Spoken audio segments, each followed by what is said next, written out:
নমস্কার বন্ধুরা, আমি একটি নতুন রেসিপি নিয়ে আসলাম। এই যে দেখতে পাচ্ছেন, এগুলো হচ্ছে কাতলা মাছের পেটি। আমি নুন হলুদ দিয়ে সিদ্ধ করে রেখেছি আর কাটা বেছে রেখে দিয়েছি। এখানে পেঁয়াজ কুচি, লঙ্কা কুচি, পেঁয়াজ পাতা কুচি, লেবু, ধনে পাতা কুচি, টমেটো সব রেখে দিয়েছি কেটে। আর এই যে মিক্সি জারের মধ্যে আদা রসুন আর কাঁচা লঙ্কা আমি পেস্ট করে রেখে দিয়েছি। এবার আমি মূল রান্নায় চলে আসি। কড়াইতে আমি তেল দিয়েছি, তেল গরম হয়ে গেছে। এবার এই তেলের মধ্যে আমি বেশ খানিকটা কুচনো পেঁয়াজ দিয়ে দিলাম আর একটা কাঁচা লঙ্কা ছেড়ে দিলাম। যেহেতু আমি আদা রসুনের সাথে কাঁচা লঙ্কা পেস্ট করে রেখে দিয়েছি, ওই জন্য আমি একটি কাঁচা লঙ্কা এর মধ্যে দিলাম। দিয়ে পেঁয়াজটা ভালো করে মিশিয়ে নেবো। নিয়ে আমি হালকা বাদামি করে পেঁয়াজটা একটু ভেজে নেবো। এই যে হালকা বাদামি করে আমার পেঁয়াজ ভাজা হয়ে গেছে।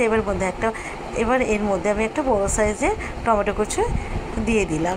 টমেটোটা দিয়ে ভালো করে মিশিয়ে নেবো যতক্ষণ না টমেটোটা নরম হয়ে যাচ্ছে। দেখেন টমেটোটা নরম হয়ে গেছে। এবার এর মধ্যে আমি আদা রসুন কাঁচা লঙ্কার যে পেস্টটা করে গেছিলাম ওইটা আমি দিয়ে দিলাম। দিয়ে ভালো করে আমি মিশিয়ে নেব। এই যে মেশানো হয়ে গেছে। এবার এর মধ্যে আমি গুঁড়ো মশলাগুলো দেবো।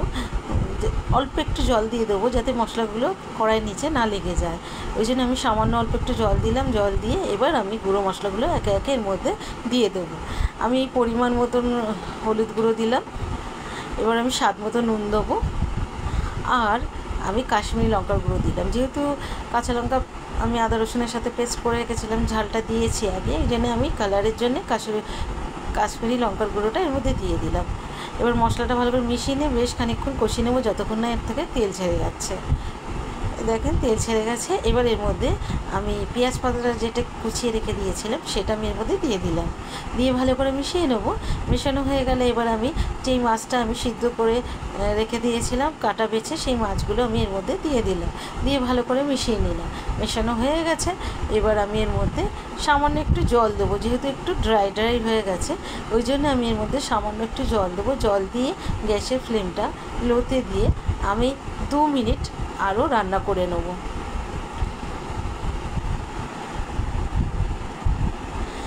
2 মিনিট আমার রান্না করা হয়ে গেছে দেখে।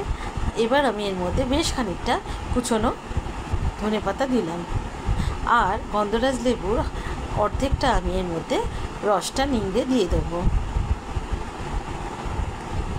দিয়ে গ্যাসের ফ্লেমটা আমি বন্ধ করে দেবো। বন্ধ করে দিয়ে আমি ভালো করে মিশিয়ে নেবো। আমার রান্না একেবারে রেডি। দেখেন তো বন্ধুরা, দেখতে কেমন হয়েছে? ভালো হয়েছে। একবার এরকম করে বাড়িতে ট্রাই করে দেখেন।